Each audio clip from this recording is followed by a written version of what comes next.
Maharashtra today 24 news, सत्य परिस्थितीचा सविस्तर आढावा। रेल्वे स्थानकात नमाज पठण, किरीट सोमय्या आक्रमक, तिघा फेरीवाल्यांवर गुन्हा दाखल।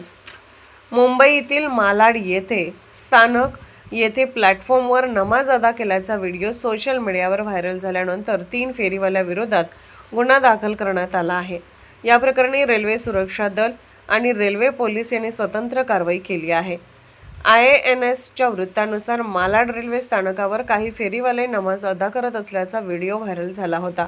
या प्रकरणी RPFने रेल्वे कायद्याच्या कलम 147 अंतर्गत अतिक्रमणाचा गुन्हा नोंदवला आहे।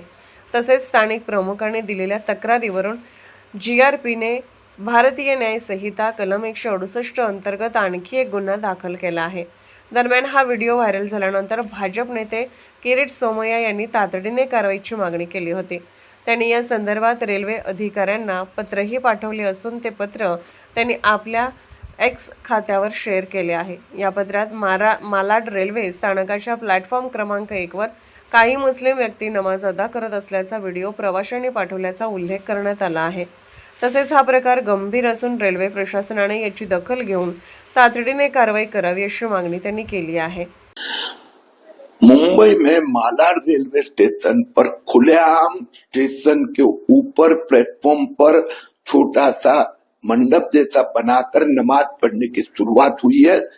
मैंने आज रेलवे के अधिकारी को सामने तीव्र आक्षेप दिया है। आज 5 बजे मैं उस जगह की विजिट करूंगा।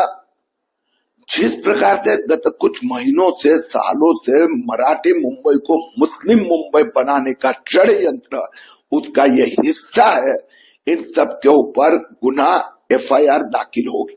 महाराष्ट्र टुडे मराठीसाठी ब्युरो रिपोर्ट मुंबई।